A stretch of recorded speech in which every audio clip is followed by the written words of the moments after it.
My name is Shug. I'm a hammock guy. Now, recently I just got back from HangCon 2025 down in Florida. It is the world's biggest hammock hang. And the question I've been posing to myself and posed to you, was HangCon worth attending? Hey, Shug, was that HangCon 2025 worth going? Now let me lay the groundwork on this. It was just under 4,000 miles round trip down there and back. It was a 54-hour drive. Pretty good weather going down. I hit 2 ice storms with people sliding off the highway driving home. One was near Mobile, Alabama. The other one was the Wisconsin Dells. But I made it home safely. Long drive. Was it worth it? Yes, it was. Woo, buddy. So I got down to HangCon and I got to go in on a Wednesday, which is a day early. Early? Nice thing about that, I could set up, I could look around, I could take my time, I could secure the perimeter and feel the vibe. And then all the attendees started coming on Thursday. And they were rolling in. They were lined up in their cars there hours early, waiting for 11 o'clock when gates are open. I'm meeting a lot of people that first day. I'm walking around just kind of being me, being Shug. And I didn't make this up, but a lot of people said, "Man, you're the OG of hammocks." I don't know if that's original gangster. I like to think old guard, because I'm old. It's always occurred to me that hammock folk, like me, we're a little bit introverted at heart. Different levels of that, but we like to sleep alone under our tarp. Some cases, people sleep side by side. There's setups for that. But really, we like to be in our own little world, not shoulder to shoulder with somebody. Your friends can be near you, or you can get away. So we are introverts. And this HangCon, it was like an introverts convention. We had an anti-social hour. It was great. Nobody made eye contact. It went an hour and a half. So it's a place where introverts kind of turn into extroverts, because you get a bunch of introverts together talking about hammocks and we all turn into extroverts. So that was a great thing. Was it worth it? Yes, it was. Over the course of getting in on Wednesday, and then the hang goes Thursday, Friday, Saturday, and ends Monday at noon. Did I get enough hammock sleep? No, I did not. I did not. It was still worth it, because you're on your feet all day, at least I was, and some people go there and they make their camp. There's groups of people that seem to just stay in their spot, and they go down for the dinner and they go down for breakfast, but they kind of just live in their spot all day, and everybody else is out walking around. And I was pretty much doing laps on my feet all day. I'd go back up to my little spot up by the cow pasture, take 15, 20 minutes, regroup, and I'd go back out and I'd meet people and just avail myself to people to talk about hammocks and all of that. So no, didn't get enough hammock sleep, but was it worth it? In the end, yeah, because I needed that brother and sisterhood of the hammock tribe. I don't even want to talk about this, but it's kind of humbling. But I met many people that were wearing some of my Shug swag, and they had Shug stickers on some of their stuff. And that's from my spring site, which I'm going to put a link below in case you want to join that troop. I'm not pitching here, but you know what I'm doing? I'm pitching. That's what I'm doing. But what I want to say is, all of you that have bought swag from me and proudly wore it around me, and it's always, when I see someone wearing a Shug shirt, I'm thrilled and I'm horrified, all in one feeling. So I want to thank you folks for kind of supporting the old man. And you know, it's my side hustle now. So as a retired guy, you got to have your side hustle. Thank you. I mean that. Did I just find myself mentioning swag? Having a little lemon and honey tea here because my throat's been feeling a little bit raspy. Probably from HangCon, because all I did was yickety yackety yackety yickety yickety yackety yak. The HangCon staff, not only AJ and Paul who run the thing, but everybody that was helping them out, from the 2 cooks to Chino to Alan to Dana to Alex to Rebecca to Nick to Melanie Sue. There was Heather, Juan who builds the fires every night. That's his job, even though he's doing 20 other things all the time. He's up till like 4 in the morning until those fires are out. They were incredible. To Matt, and there's names I didn't get and people I'm probably missing here, but all of them were cool. I never saw any panic from anybody. But the names I named, those are the folks that were kind of staying up near me, so I got to kind of visit with them every day on and off when they get their little breaks. Great staff. So that made going to HangCon worth it, just to see how it, how it runs and meet people like that give their time to go do that. Let me add this in. So one of the volunteers, Melanie Sue, I noticed she had her name on her tarp, and she had a Shug sticker on her cooler, and I went down there at night and I stuck one of my little round ones on there that you got to meet me to get. You can't buy that one off of Teespring. So then I go up on my hammock that night, and there's one of her stickers, and she left one of her books. She's a horror writer. And I have been really digging reading her book, man. It's like, it's a novella, so it's not a really thick book. It's very professionally written. It's the kind of book that had me hooked right from the beginning. And really great. So check her out if you get a chance. This one's called Bound in Terror. There's her picture. But thing is, when you meet her, she never stops smiling. And her info, where you can find her stuff, is just go to melaniesue.com. melaniesue.com. You can buy her books. She's part of a group of horror writers. And I didn't even know that kind of thing existed. So I've really been enjoying this. So this was just kind of another little plus of being at HangCon and making it well worth going. Enough said. Oh, I thought that was coffee. That's my lemon. I saw a lot of my old friends. I saw a lot of my kind of new old friends. And I made a lot of new friends.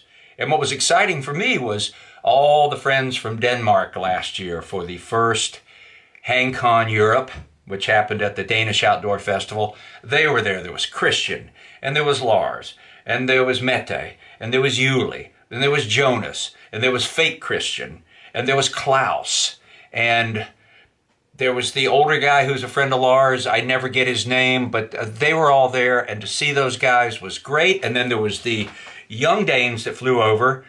Christian and Nils came over. Great to see them.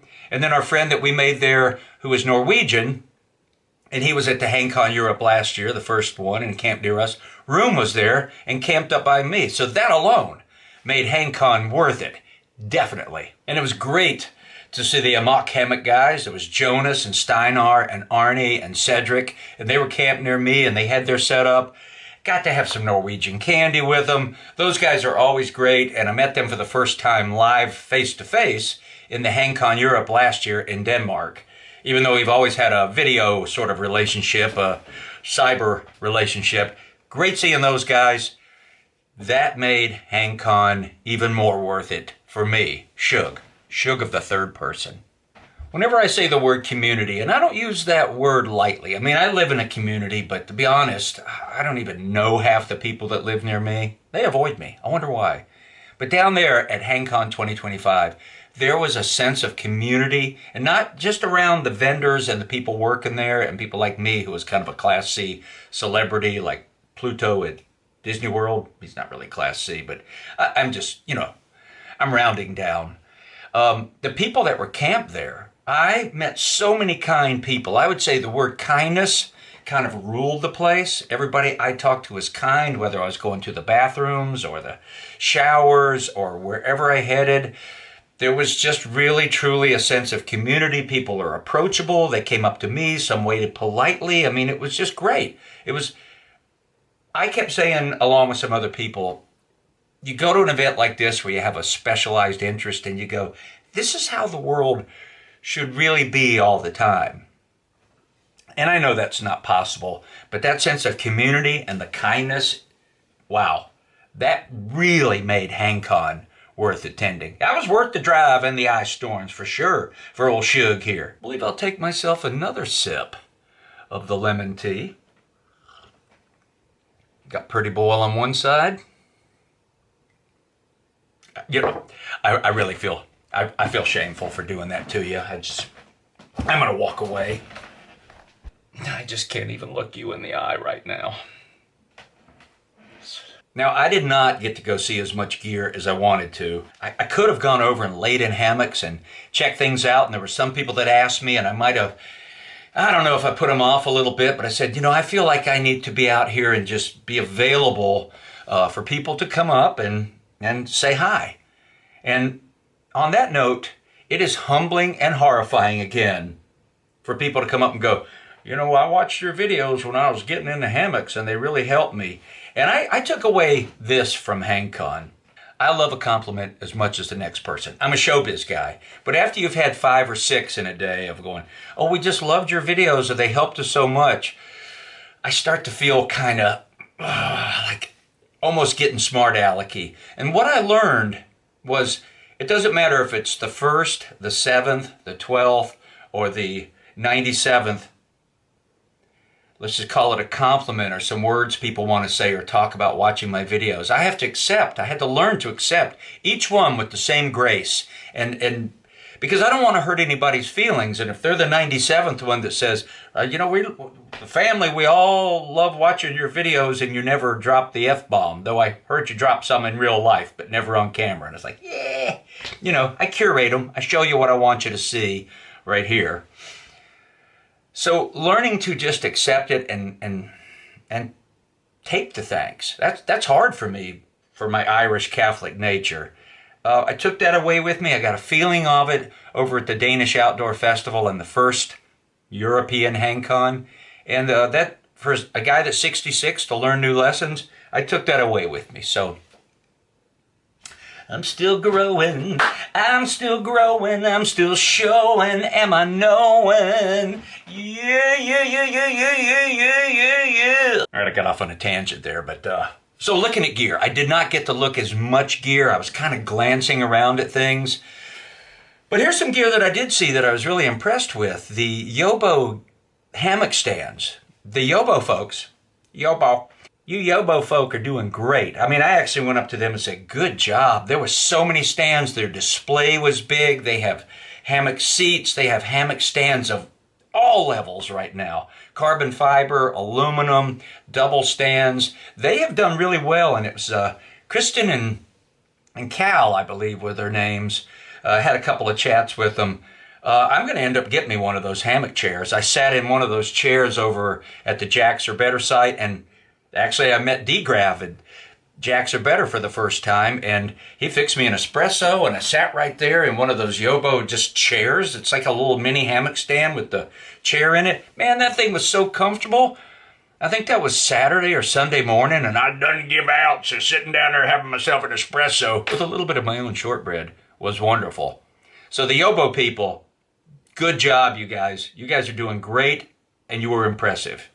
Out in the campgrounds, I saw so many Yobo stands that people have purchased from them. Because it's an interesting campground. There's a lot of trees, and they're really big trees, but sometimes if you're in a group of people, you may want to have a couple of stands because you might only be able to access 2 or 3 or 4 trees, and it's going to be hard to hang your 5 or 6 people. So the stands come in handy, and it was funny, somebody commented on my YouTube video of it. Instead of HangCon, they said they should call it StanCon. Not a bad idea. So as long as I'm talking about them, this is my list from just what's popped in my head of, I'm going to say, the top 3 vendors. And what I noticed was their displays, the way they were out there, always making themselves available. Well, I'm going to put it at 5 instead of 3. Maybe 2 of them are runners up. But I'm not going to do any particular order. Yobo impressed me very much. My own friend Corey from Majestic Hammocks.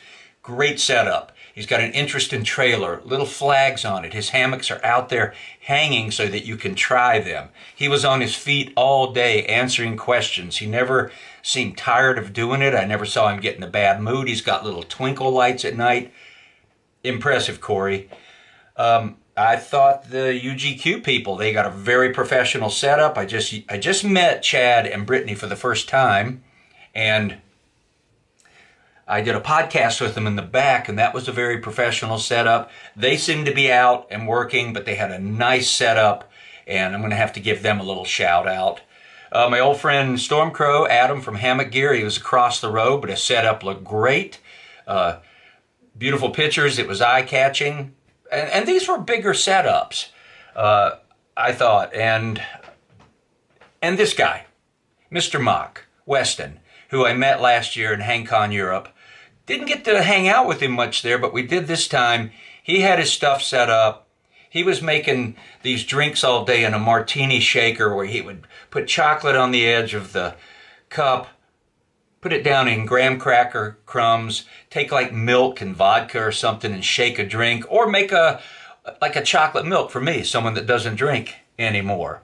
And he did that all day. And also he presented that family I met and gave them his double hammock. I forget what he calls it, the triple level or something like that. The fact that he looked at me and said, I love stories like that family you were talking about and would love to hook them up. So these are a few of the vendors that really stood out to me visually and in their work. And the other guy I really liked was Mountain Made Gear, Matt and Brittany. I just ended up talking to them a lot. I know they're through hikers. And I'm always curious of the folks that do a lot of hiking, how they can maintain their company. But in this hammock world, you either get really big or you get kind of, or you just decide to make it kind of a smaller business and you take orders and get them. So seeing all those vendors, and of course Dutchware, it was great to see Dutch. I haven't seen him in a long time. So I'm just going to cut it off right there because I could go on and on and on and on and on and on and on and on and on infinitely in ad infinitum. And I forgot to mention Jacks Are Better. Solid, dependable. It was great to see their stand. They were great. I have a lot of their gear and it always, always works. And a little special shout out to Sue and Dutch girl, Isa I think they're from the South Carolina Sprawl group with Jeremy at Walhalla, and they had heard me talking about halva and marzipan at the Midnight Bacon Rave. And they were out shopping in Tarpon Springs the next day, and they brought me halva, Greek halva with almonds in it, that I was able to share with some of the staff up there by my place. And I just thought that was awfully sweet, because not only was it a gift, it meant that they were listening. And then when they saw it, it just clicked in, and it just touched my heart. Isa and Sue, thank you. The fires at night, Juan's fires. And I understand now, I'd heard people go, they won't let you put firewood on the fire. Well, these are curated fires. Most of the nights it was 3 fires. So it's kind of like a Canadian fire, but instead of long logs, it's 3 big stacked fires. And you were getting heat all around because there's a lot of people down there hanging out around the Sugarland Moonshine Company. And I got to tell you that Greg and Jen were great people. They added so much to the vibe. I'd never met them. I didn't see anybody get stumbling drunk from their stuff, but people were happy and had the rosy glow. But Saturday night, there was this fire. I put it on my last video. It was a stacked fire on rails. I mean, putting out the heat. So that was way more fun and exciting than I thought it was going to be. Before I thought, I've seen a fire. I got a fire pit at home. I'm not going to go down to the fire and just... No, that's where the action happened at night as far as like a really social event down there around the fire. So those fires, they really made it worth going to HangCon because, again, you had a lot of introverts just in there just talking to each other. The vendors were down there mixing it up. I don't know what this is. It's just swirling around. It was just people in, people out, people Colonel flagging. It was wonderful. And Juan just builds these wonderfully creative fires, and he designates people to go get wood when he needs it, and he never asked me to go get wood. And for that, Juan, I thank you, because I'm the Lord of Lollygag. I don't want to get a splinter in my fingers. So I had this question and answer I got on stage, and I was talking about just sort of, especially for older folks, being open to new things happening to you and taking it in. Just little moments that might come your way. You never know whether you get into hammocks or buy a camera or get into something else beyond the thing you bought it for. You don't ever know until you try what else you're going to get out of that. So I was sitting down there that night of the raffle, and I've already got everything that I need, so I didn't even want to be in the raffle. It would have been embarrassing to win anything. Let me take a sip of this. So there was a guy there, his name was Ketchup, and he just walked the AT, maybe he's walked it a couple times, and he's got a banjo with him all the time, this beautiful banjo that he built. He's sitting down there staring at the fire with his back to the raffle, and I kind of sat next to him with this other man, and we got into a little musical conversation, and over on the table over near Sugarland, Juan, the fire guy, had just left this old, I don't know, Alvarez or some kind of guitar laying out. It wasn't even in the case. It had stickers all over it. And I hadn't played the guitar in like 2 years. I strummed an out of tune chord and see if I could make a G chord. And Ketchup came over with his banjo and told me the chords to a couple of songs, and I was trying to get those out, and some I couldn't remember the chords, so I was just... Anyway, it was just him and I playing some music. This girl came over and clipped a flower on my hat. Little by little, some other people came by, and I got into a jam that was just organic, and it wasn't forced, and no one's going, why don't you guys play something? Anyway, to jump ahead, after all this, and then when I came back to the jam, and there were 25 people standing around just singing and having a great time, I got home and I got my mandolin back out. And I put my mandolin away about 1 year and 8 months ago when I started playing the bass, and it's been in a closet in the case for almost 2 years.